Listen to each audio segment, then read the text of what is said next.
more checks at the line, get more calls, get a good place, get it back, place, good place.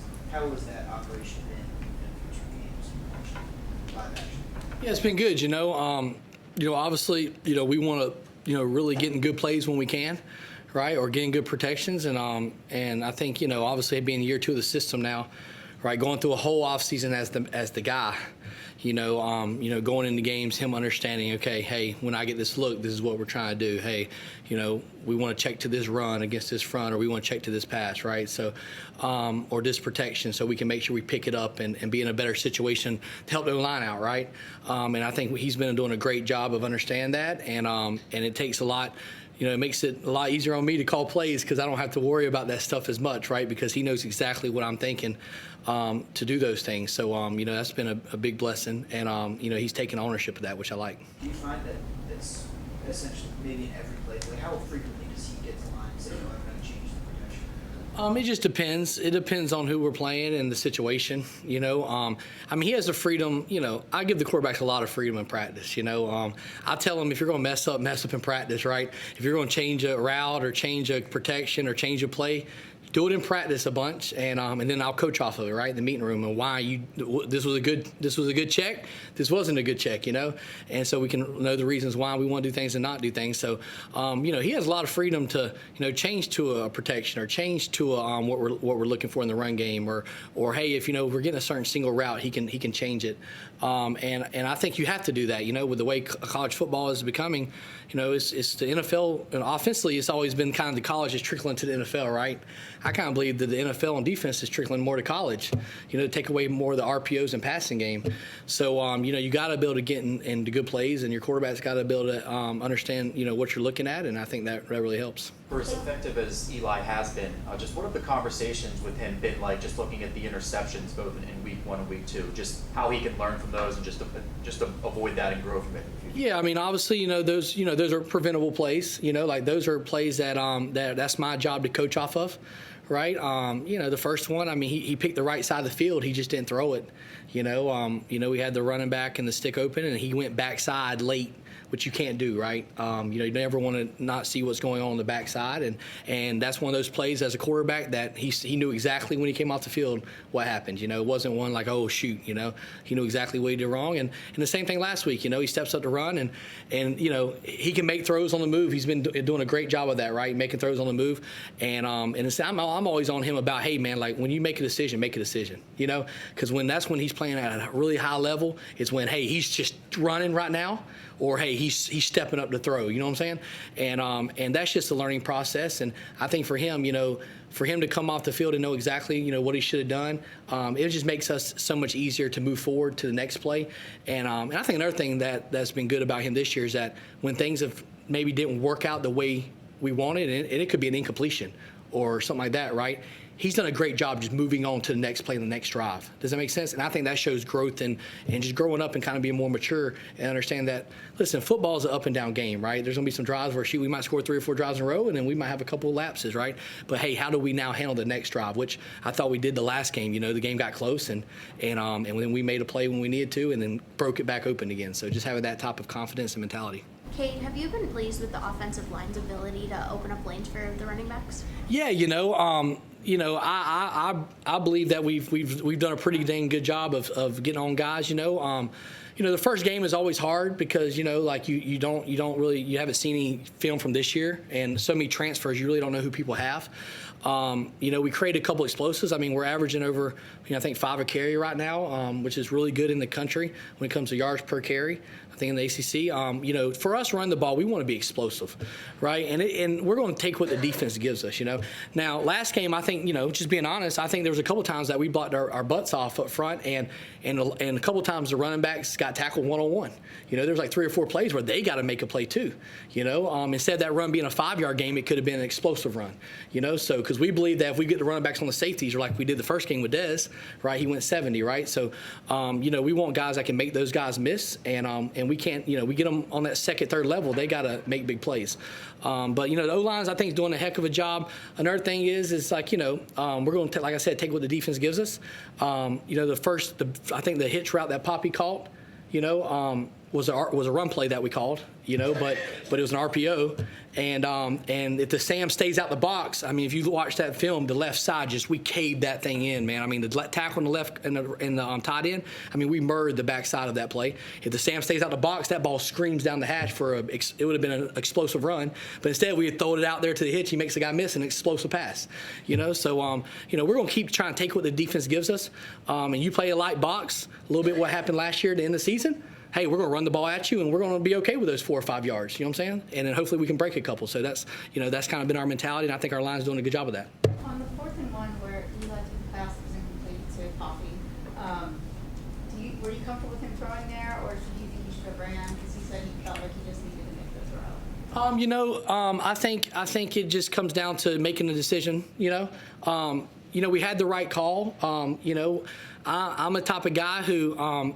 If I got a chance to throw it down the field in a situation to throw a touchdown, I'm going to do it because, I'm all about the percentages. And everyone says run on 4th and 1. Well, if you run it and don't get it, then it's battle no line, right, or whatever, right? So, we had a chance in that game to not get a bunch of deep coverage on that play, and we got the perfect look. We got a blitz, and we did a hell of a job picking up the blitz. The running back did a great job coming across. They brought the corner to try to bring a guy off the edge, and we picked up the corner.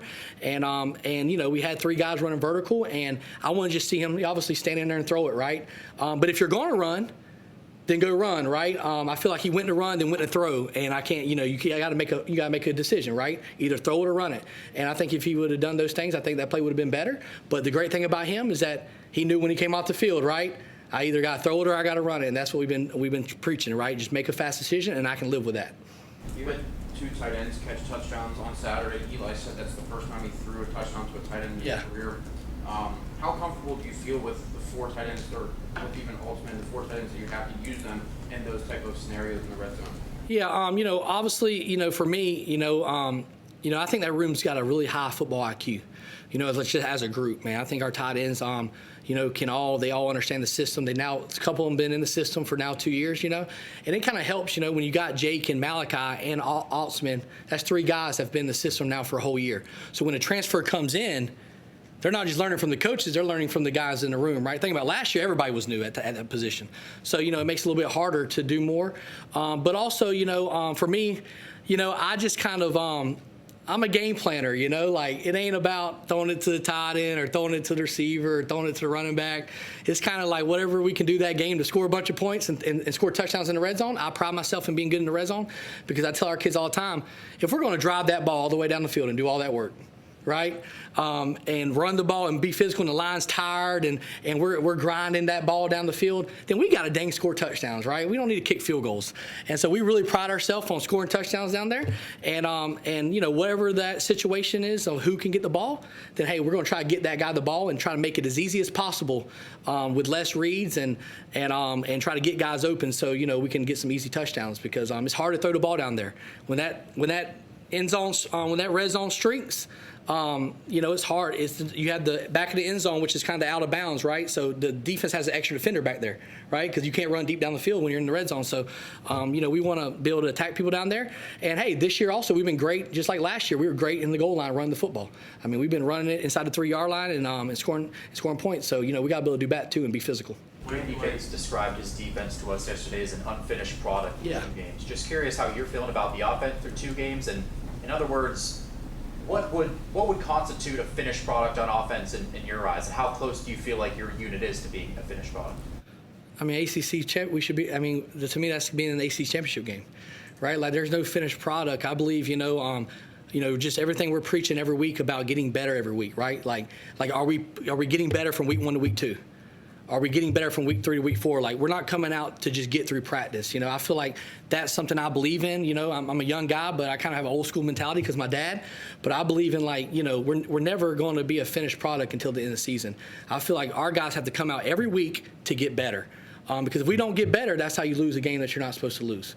And so, I have that mentality that we're going to come out and we're going to be better than last week. And then the next week we're going to be better than that. And hopefully by the end of the season we're in that ACC championship, and that means that we're where we want to be. And that means we reached our ceiling that year. So that's the mindset. What stood out to you about the brawl last year, and what have you heard about what to expect in Morgantown? It's an awesome atmosphere, obviously being at home, helped last year, right? I remember my wife and them going to the game. You got more live with Pitt fans, and but you could just tell the passion of the game, the love of the game, the hatred. It's all there, and it feels like a deep South rivalry. It's real hatred football, and I love that. I think that's what makes the game special, and it means something. And no one wants to go and win at West Virginia more than anybody in this room, and our fans and our boosters and our players. We want to go get a win there, and we want to do that, and we're going to do everything this week to get that job done. And I think that's what makes that fun, is that they didn't play their best game last week, but like Coach said, they're going to play their best game this week because it's Pitt WVU, so we got to come ready to play. Kade, how does crowd noise impact you guys running tempo?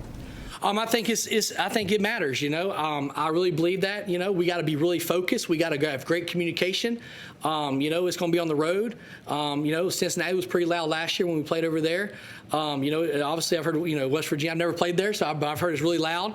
And so for me, man, that's on us as a coaching staff and an offense to really focus and understand. Don't let the stage get to us, right? Understand that yes, a rival game. There's going to be emotions, but we got to go out and do our job every play. Because I always say, as long as we do our job and we don't hurt ourselves, we're going to be pretty good on offense every game. And I think we have a chance to score points. If we're hurting ourselves, getting penalties and getting false starts and backing up, then hey, we've been playing pretty good football for the most part the first 2 weeks because we're staying ahead of the sticks, and we have to do that this weekend. Definitely on the road versus that environment. We don't want to be second, third, and long with the stadium jumping, right? We don't want that. We want to make sure we're in good down distance so we can communicate and be able to run our whole offense. What have you liked from the wide receiver room, especially from Blue Vince in his first year in this offense? Yeah, I like our. Everybody talks about. I think we have talent. I think we have speed. Right, like I think we can scare people vertically. I think if teams do come up, we can hit plays over the top. I think we can do more out in space. I mean, we threw him a freaking jet sweep last week. He makes 2 guys miss, and that's a passing play, but really it's a 20-yard run. We didn't get that in the stat sheet. I mess with Coach Darby all the time because he's like, you just want passing yards, but it's it was a jet sweep and he makes plays. But when it comes down to it, the one thing I love about that room right now is that we don't have an ego. We got guys who want to win. We got guys who are about winning and trying to win a championship, and they don't really care who gets the ball. They just want to, they want to do their job, and when there's a chance to make a play, right, they're going to make a play. Kenny Johnson even came over after the first drive on that bang route that hit him in the hands, and he's like, man, I got to make that play. It's not about how many targets. Like, hey, when I get targeted, I got to make a play. So just taking that ownership and buying into the culture that we want on offense, those guys have done that, and I love that group for it. We got to see Jakarian Turner for the first time this past Saturday. What did you like about his performance, and then what can we expect now that he's in the mix? Yeah, obviously I liked the first time he carried it. I mean, he hit it up in there on counter. Had no fear, man. Put his foot in the ground, and you saw at the end of the game when he bounced that ball out in space. Now I got on him about getting tackled right there, right? Like that's one of those runs where, it's a 12-yard gain, but I expect him to turn that into a 40-yard gain, because he has the speed to do that. He got tripped up. But the one thing I loved is that when he got down on the goal line, he played low pad level and stuck it up in there and had no fear as a freshman, which you like to see. So just love where he is confident-wise. He missed a lot of camp with the hamstring. So, the one thing about him as a freshman is that he works his butt off. Not many freshmen are in here that early in the morning making sure that he knows the game plan, he knows what's going on, and I think that's why he was able to get on the field after missing all the camp really with the hamstring, because he knows what's going on for a freshman. I think that's a good thing. Okay, you talked about the hatred in this rivalry. Yeah. A couple months ago, there was a Steelers player who was a West Virginia guy and wiped his cleats on a bit that he posted on social line. I was at that Steelers practice.